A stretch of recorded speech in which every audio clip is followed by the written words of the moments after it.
Hello दोस्तों, स्वागत है आप सभी का अतुल्य आर्य स्वान क्लासेस में। दोस्तों, हिंदी व्याकरण के प्रश्नोत्तरी में आज अपने बात करेंगे सर्वनाम के विषय में ही। दोस्तों, इससे पहले अपने एक टेस्ट और कर चुके हैं सर्वनाम का। जो क्वेश्चन उसके बाद में भी शेष बचते थे उनके विषय में आज अपने बात करने वाले हैं। दोस्तों, ये जो टॉपिक है, ये जो प्रश्नोत्तरी है, ये इंपॉर्टेंट है रीट के लिए, पटवार के लिए, पुलिस सब इंस्पेक्टर के लिए, या फिर एलडीसी भर्ती परीक्षा हो, हाई कोर्ट की हो, या फिर आरपीएससी के द्वारा ली जाने वाली हो। तो चलिएगा शुरू करते हैं आज के टेस्ट को और देखते हैं आज का हमारा पहला प्रश्न कौन सा है। दोस्तों, आज का हमारा पहला प्रश्न है निजवाचक सर्वनाम का उदाहरण है। हमें बताना है इनमें से निजवाचक सर्वनाम का उदाहरण कौन सा है। हम किसी का कुछ नहीं बिगाड़ सकते, हमें अपना काम स्वयं करना होगा। जैसा करोगे वैसा भरोगे, तुम्हारा घर यह नहीं है। हमें बताना है निजवाचक सर्वनाम कौन सा है। निजवाचक होता है वो सर्वनाम जिसका प्रयोग हम स्वयं के लिए करते हैं। क्या होगा दोस्तों इसका सही आंसर? आई होप आपने अच्छे से सारे ऑप्शन पढ़ लिए होंगे। तो दोस्तों, इस प्रश्न का जो सही आंसर है वो है 2 नंबर। हमें अपना काम स्वयं करना चाहिए। कौन सा है दोस्तों देखिएगा, ये ही हमारा सही विकल्प है, क्योंकि स्वयं, इस स्वयं शब्द का जो प्रयोग है वो निजवाचक के रूप में होता है। मैं खुद कर लूँगा, मैं स्वयं कर लूँगा, मैं अपने आप कर लूँगा, इस प्रकार के शब्दों का जो प्रयोग होता है वो निजवाचक सर्वनामों के अंतर्गत किया जाता है। दोस्तों, बात करते हैं अगले प्रश्न की। अगला हमारा प्रश्न है किन किन का नाम सूची में है। किन किन का नाम सूची में है, ये प्रश्नवाचक सर्वनाम का भाव किस में है। हमें बताना है कि इस वाक्य के अंदर प्रश्नवाचक का जो भाव है वो कौन से विकल्प में आता है, कौन से ऑप्शन में है। दोस्तों, किन किन, सूची का, या फिर नाम के अंदर। दोस्तों, क्या है इसका सही आंसर? दोस्तों, इसका जो सही आंसर है वो है 1 नंबर। 1 नंबर यानी किन किन जो हमारा शब्द है वो प्रश्नवाचक होता है। ये नहीं है, ये भी नहीं है, और ये भी नहीं है। किन यानी यहाँ से आप अगर भाव को समझिएगा तो ये प्रश्न का भाव दे रहा है। बात करें अगले प्रश्न की। तीसरा हमारा प्रश्न है सामने जो बड़ा मकान दिखाई दे रहा है वह मेरा है। इस वाक्य में सर्वनाम है। इस वाक्य में सर्वनाम जो है वो कौन सा है? निज है, संबंध है, निश्चय है, या फिर पुरुषवाचक है। दोस्तों, क्या है दोस्तों इसका सही आंसर? दोस्तों, इसका जो सही आंसर है वो है 3 नंबर यानी निश्चयवाचक सर्वनाम है। दोस्तों, यहाँ ध्यान दीजिएगा, निश्चयवाचक सर्वनाम उसमें होता है जिसमें किसी निश्चित बात की ओर संकेत किया जाता है। यानी ये हमें पता चलता है कि ये बात जो है वो निश्चित है। जैसे हमने कहा सामने जो बड़ा मकान दिखाई दे रहा है वह मेरा है, यानी ये बात निश्चित है। दूसरा, वह मेरा है। ये देखिएगा, इस तरह के जब भी शब्द आते हैं, यह और वह जो शब्द हैं इनका प्रयोग अधिकतर किस में किया जाता है? निश्चय में किया जाता है। निश्चय में एक बात मैंने आपको और बताई थी कि यह जो शब्द है जब इसको बोलेंगे तो आभास होगा कि ये चीज़ हमारे नज़दीक है और वह वाली थोड़ी दूर हुआ करती है। दोस्तों, बात करते हैं अगले प्रश्न की। चौथा हमारा प्रश्न है तो सर्वनाम का प्रयोग किस क्रम में नहीं होगा। तो जो सर्वनाम है उसका प्रयोग किस क्रम में नहीं होगा। दोस्तों, समीपता में, आत्मीयता में, अपमान में, या फिर संबंध बताने में।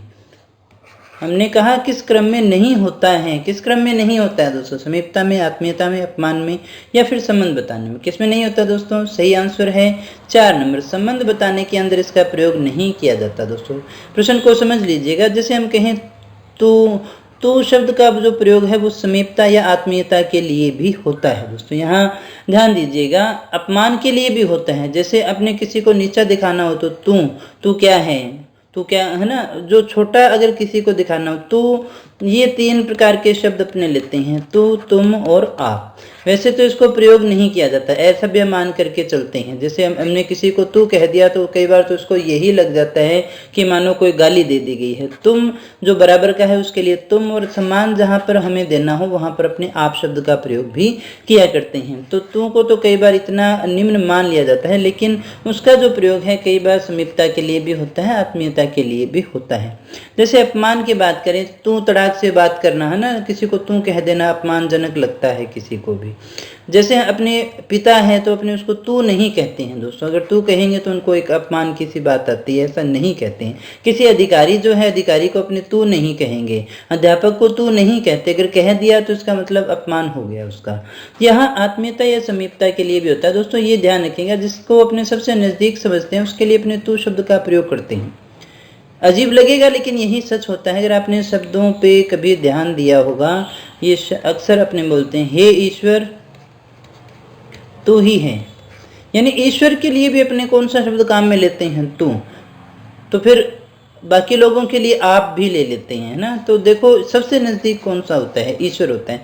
और बहुत बार बहुत घरों में देखिएगा माता है और पिता हैं। तो पिता के लिए तो अधिकतर बच्चे आप शब्द का प्रयोग करते हैं, माता के लिए तू शब्द का प्रयोग भी होता है, क्योंकि माता को ज़्यादा नज़दीक समझा जाता है दोस्तों। माता को तू बोल देते हैं और पिता को आप भी बोल देते हैं दोस्तों। ये बोलने का भाव है। जब भी देखिएगा नज़दीकियाँ बढ़ती हैं तो आपसे तुम और तुमसे तू पर आ जाते हैं लोग, और ये आप अपमानजनक में भी ले सकते हैं दोस्तों। बात करते हैं अगले प्रश्न की। किसी निश्चित वस्तु, घटना या कर्म के लिए प्रयुक्त होने वाले सर्वनाम क्या कहलाते हैं? हमने यहाँ क्या कहा देखिएगा, किसी निश्चित, कोई भी निश्चित व्यक्ति है, वस्तु है, घटना है या फिर कर्म है, उसके लिए जो शब्द प्रयोग होता है उसे हम क्या कहते हैं दोस्तों? अनिश्चय है, निश्चय है, पुरुष है या निजवाचक है दोस्तों? क्या कहते हैं? वो निश्चयवाचक सर्वनाम की श्रेणी में आता है। कोई निश्चित व्यक्ति है, वस्तु है, घटना है, उसके लिए जो शब्द काम आता है उसे निश्चयवाचक कहते हैं। आई होप ये जो साधारण सी बात है समझ गए होंगे आप। किसी भी निश्चित घटना के लिए, निश्चित बात के लिए जो शब्द प्रयोग होता है उसे निश्चित कहते हैं। और इसमें यह और वह शब्द, इसका बहुवचन होता है ये और इसका बहुवचन होता है वे। बात करें अगले प्रश्न की। छठा हमारा प्रश्न है, यह सर्वनाम है, यह सर्वनाम कौन सा है? आपको यह बताना है। पुरुषवाचक है, निजवाचक है, निश्चय है या फिर अन्य है, संबंधवाचक है? क्या कहना है हमें? यह जो शब्द है यह कौन सा सर्वनाम किस तरह? पुरुषवाचक में आता है, निज में आता है, निश्चय में आता है या फिर संबंध में आता है दोस्तों? किस में आता है? इसका सही आंसर होगा दोस्तों 3 नंबर। अभी हमने बात भी की थी, यह और वह जो है वो निश्चयवाचक में आते हैं। वह का प्रयोग अन्य पुरुष में भी लेते हैं, वो भी देख लेंगे अपने, लेकिन यहाँ पर जो है निश्चय में तो ये आता ही आता है। बात करते हैं अगले प्रश्न की। निम्न में से सर्वनाम नहीं है। ये 4 ऑप्शन है और इनमें से बताना है हमें सर्वनाम शब्द कौन सा नहीं है। बहुत ही आसान सा प्रश्न है, सबका सही ही होगा। क्या है दोस्तों इसका सही आंसर? इसका आंसर होगा 4 नंबर, क्योंकि सड़क तो क्या है? संज्ञा है, सर्वनाम नहीं है दोस्तों। उस, मैं, तुम, ये सारे के सारे सर्वनाम के श्रेणी में आते हैं। 8वें प्रश्न की बात करें, यह पुस्तक वही है जो मेरे पाठ्यक्रम में है। वाक्य में निश्चयवाचक सर्वनाम शब्द कौन सा है हमें यहाँ बताना है। वही, पुस्तक, मेरे या फिर यह। यहाँ इस प्रश्न को आपको ध्यान से देखना होगा। वाक्य में निश्चयवाचक सर्वनाम शब्द कौन सा है? यह, पुस्तक, वही है। यहाँ देखिए यह शब्द भी है और वही है। अब बताइए कौन सा होगा सही आंसर? इसका सही आंसर होगा वही। अब ये देखिएगा ये क्यों हुआ। यहाँ ध्यान देने की बात ये है कि अगर हम लिखें ना यह पुस्तक, तो यहाँ पर यह पुस्तक यानी संज्ञा भी आ गई और उसका सर्वनाम भी आ गया, तो फिर ये यहाँ पे सर्वनाम नहीं रहता, यह विशेषण हो जाता है दोस्तों। कौन सा विशेषण हो जाता है? संकेतवाचक। यानी एक प्रकार से संकेतवाचक विशेषण का कार्य कर रहा है। यह पुस्तक है ना, तो यहाँ पर ये क्या कहलाएगा? यह जो है वो निश्चय नहीं है, ये जो शब्द है वो निश्चयवाचक में लेंगे अपनी। बात करते हैं अगले प्रश्न की। 9वां हमारा प्रश्न है, निम्न में से कौन सा मध्यम पुरुष का उदाहरण नहीं है? यानी पुरुषवाचक जो सर्वनाम होते हैं उनमें से कौन सा जो शब्द है वो नहीं है। देखिएगा 3 होते हैं। कौन कौन सा? उत्तम पुरुष, मध्यम पुरुष और अन्य पुरुष। हमने कहा कौन सा मध्यम पुरुष में नहीं आता है, कौन सा नहीं आता है दोस्तों? चेक कर लीजिएगा आंसर। आंसर नंबर है 1। देखिए उत्तम पुरुष कौन होता है? उत्तम पुरुष होता है वक्ता। वक्ता अपने लिए बोलने के लिए मैं और हम शब्द का प्रयोग कर सकता है। मध्यम पुरुष कौन होता है? ये जो सुनने वाला है वो होता है दोस्तों। और सुनने वाला जो है, जैसे ये व्यक्ति बोल रहा है तो सुनने वाले के लिए कौन सा? तू, तुम और आप, ऐसे शब्दों का प्रयोग कर सकता है। अन्य यानी जिसके विषय में बात कर रहे हैं ये दोनों, ये यहाँ पर उपस्थित नहीं होता दोस्तों। वह और वे शब्द, कई बार आपका प्रयोग भी होता है, ये अपने देख चुके हैं, ये समझ गए होंगे आप। उत्तम में वक्ता होता है, मध्यम में श्रोता होता है और अन्य में जो व्यक्ति यहाँ पर नहीं होता, सामान्य भाषा में कहें तो जिसकी चुगली की जा रही है दोस्तों, वो वाला होता है। बात करें अगले प्रश्न की। 10वां हमारा प्रश्न है, कुछ और कहो। इस वाक्य के अंदर और जो शब्द है उसका प्रयोग किस रूप में हुआ है? कुछ और कहो, किस रूप में वह क्रिया विशेषण है, सर्वनाम है, संज्ञा है या फिर विशेषण है। क्या है दोस्तों इसका सही आंसर होगा सर्वनाम। ये सर्वनाम के रूप में ही है।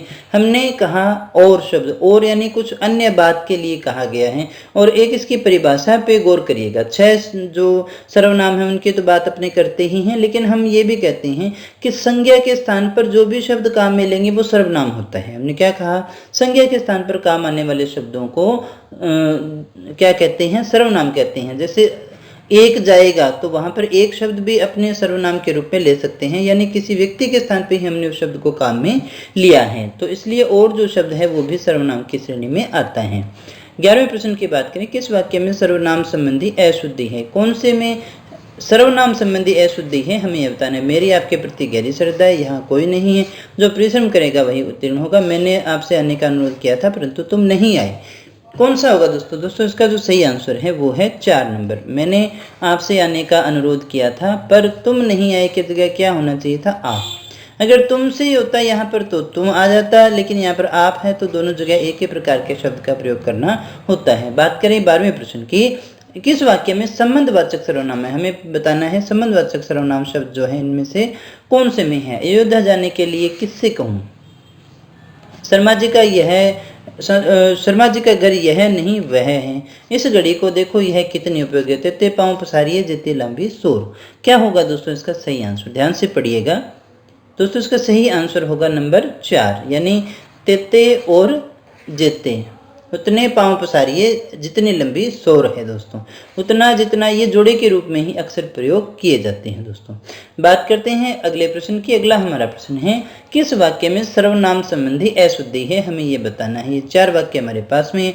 वह मेरे से क्या चाहता है, अगले सप्ताह उसकी परीक्षा, जैसा काम वैसा दाम, इसमें तुम्हारा क्या दोष है। ये 4 वाक्य हैं। 4 में से सर्वनाम संबंधी अशुद्धि छांटे हैं तो कौन से में होगा दोस्तों इसका सही आंसर है पहला, वह मेरे से क्या चाहता है। इस शब्द का प्रयोग नहीं करेंगे, मेरे के बजाय कौन सा आना चाहिए था, मुझसे। वह मुझसे क्या चाहता है। जैसे कई बार कह देते हैं ना तेरे से, वह तेरे से क्या चाहता है, तेरे से नहीं तुमसे या तुझसे अपने कह सकते हैं दोस्तों। बात करते हैं अगले प्रश्न की। 14वां हमारा प्रश्न है, किस वाक्य में सर्वनाम संबंधी अशुद्धि है। यहाँ पर भी हमें अशुद्धि ही निकालनी है। ये 4 ऑप्शन आपके पास में है। मुझे तुम्हारी पुस्तक नहीं चाहिए, यह मेरी पुस्तक है। तुम अपनी पुस्तक लेकर आओ, मैं मेरी पुस्तक नहीं दूंगा। हमें यहाँ बताना है सर्वनाम संबंधी अशुद्धि कौन से में है, कौन से में दोस्तों इसका जो सही आंसर है 4 नंबर में। मैं मेरी पुस्तक नहीं दूंगा की जगह अपनी कौन सा ले सकते हैं, मैं अपनी पुस्तक नहीं दूंगा, क्योंकि यहाँ निजवाचक सर्वनाम का प्रयोग हो रहा है दोस्तों। बात करते हैं अगले प्रश्न की। 15वां हमारा प्रश्न है, आपके बारे में कल कोई कुछ कह रहा था। इस वाक्य में किन किन सर्वनामों का प्रयोग हुआ है। अनिश्चयवाची मध्यम पुरुष, निश्चयवाची मध्यम पुरुष, निजवाचक संबंधवाचक अन्य पुरुष या फिर अनिश्चयवाची। आपके बारे में यानी यहाँ भी हो गया और यहाँ पर भी हो गया दोस्तों। तो यहाँ हमें बताना है कौन सा सर्वनाम का प्रयोग हुआ है। 2 हैं दोस्तों, तो पहचान गए होंगे। इसका सही आंसर है 1 नंबर, यानी मध्यम पुरुष तो ये हो गया ना आपके बारे में। कोई और कुछ कौन सी श्रेणी में आता है, अनिश्चय में। याद होगा आपको, कोई कुछ कौन सी में आता है, अनिश्चयवाचक की श्रेणी में आता है दोस्तों। तो इसका सही आंसर क्या हो गया, 1 नंबर। बात करते हैं अगले प्रश्न की। 16वां हमारा प्रश्न है, इनमें से किस वाक्य में मध्यम पुरुषवाचक सर्वनाम का प्रयोग नहीं हुआ है। ये जो विकल्प है इनमें से हमें बताना है मध्यम पुरुष का प्रयोग किसमें नहीं हुआ है। मध्यम पुरुष यानी आप वाला।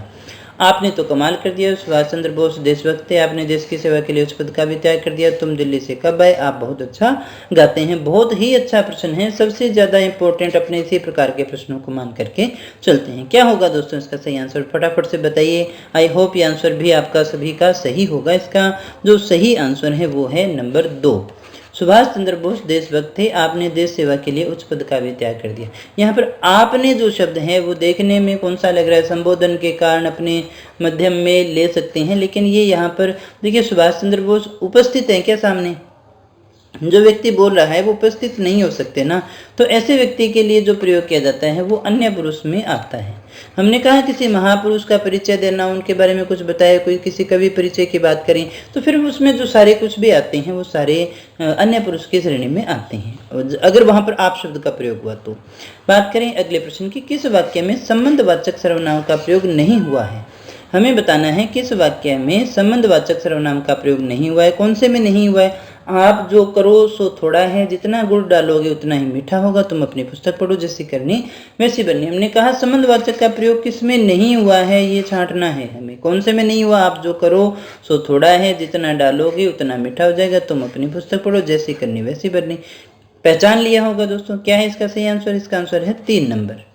इसमें नहीं है। जैसी वैसी यहाँ है, यहाँ भी है, यहाँ भी है, यहाँ भी है, और यहाँ और यहाँ भी है। जो सो में भी आता है, जितना उतना, जैसी वैसी, ये आते हैं दोस्तों। बात करते हैं 18वें प्रश्न की। महीप स्वावलंबी छात्र है, उसे जितना काम दिया करना होता है उतना वह स्वयं ही कर लेता है। इसमें बताना है कौन से सर्वनाम है दोस्तों। इसमें कौन कौन से सर्वनाम हैं दोस्तों? 2-3 हैं। अच्छे से आप इसको पढ़िएगा ऑप्शन को, तो आप आंसर निकाल पाएंगे। महीप स्वावलंबी छात्र है, उससे जितना काम करना होता है उतना वह स्वयं ही कर लेता है। इतने शब्द हमारे पास में आ चुके हैं दोस्तों। यहाँ पर आप बताइएगा कौन सा है इसका सही आंसर। दोस्तों इसका सही आंसर है वो है नंबर 4। देखिएगा कौन सा है। निजतावाचक जो है वो स्वयं के रूप में आ गया। अन्य पुरुष के रूप में वह आ गया, क्योंकि अन्य के रूप में अपने देखिए महीप की बात कर रहे हैं जो वहाँ पर उपस्थित नहीं है। संबंध के रूप में जितना और उतना आ गया दोस्तों। तो ये हमारा ऑप्शन कौन सा सही हो गया? चौथा हो गया दोस्तों। इस प्रकार के प्रश्न भी आते हैं, अच्छे प्रश्न होते हैं ये। 19वां प्रश्न है हमारा, किस वाक्य में सर्वनाम का अशुद्ध प्रयोग हुआ है? बताइएगा। मैं अपना काम कर रहा हूँ, मेरे को कुछ भी याद नहीं आ रहा है, जिसने भी खाया है सराहा है उसने मुझसे कहा। हमें बताना है किस वाक्य में सर्वनाम का अशुद्ध प्रयोग हुआ है दोस्तों। कौन से में हुआ है? इसका जो सही आंसर है वो है नंबर 2। मेरे को कुछ भी याद नहीं आ रहा। मेरे तेरे शब्द का प्रयोग नहीं होता। यहाँ पर मुझे लिखते तो फिर भी ठीक था। मुझे कुछ भी याद नहीं आ रहा है इन दोनों की जगह। तो ये हमारा सही आंसर हो गया। बाकी सारे जो ऑप्शन है वो सही हैं। 20वें प्रश्न की बात करें। असत्य बात बतानी है हमें। इनमें से बताना है कौन सा कथन असत्य है। यानी संबंधवाचक जो सो होता है क्या, निजवाचक स्वयं खुद होता है क्या, प्रश्नवाचक ये होता है क्या, और निश्चयवाचक ये होता है क्या? क्या होगा दोस्तों इसका सही आंसर? दोस्तों इसका जो सही आंसर है वो है 3 नंबर। यानी प्रश्नवाचक जो है कोई कुछ नहीं होता। ये कौन से हैं? ये अनिश्चयवाची थे। ये अनिश्चयवाची थे, कोई और कुछ। तो इसलिए हमारा सही आंसर कौन सा हो गया? ये हो गया। तो दोस्तों ये थे आज के हमारे प्रश्न। अगर आपको वीडियो अच्छा लगा हो तो लाइक कर देना, क्योंकि इस प्रकार की वीडियो आपको यहाँ पर मिलते रहेंगे, इसलिए इसे शेयर भी कर सकते हैं आप। चैनल पे पहली बार आए हो तो सब्सक्राइब कर लेना, अगर अभी तक नहीं किया है तो भी कर लेना, क्योंकि इस तरह के अच्छे अच्छे वीडियो आपको यहाँ पर मिलते रहते हैं। तो दोस्तों कल के टेस्ट में अपने बात करेंगे विशेषण के विषय में, जो हमारा 8वां टेस्ट होगा। तो दोस्तों मिलते हैं कल के टेस्ट में कुछ और नए प्रश्नों के साथ, कुछ और नई जानकारी के साथ। तब तक बने रहिए हमारे साथ। Thank you very much.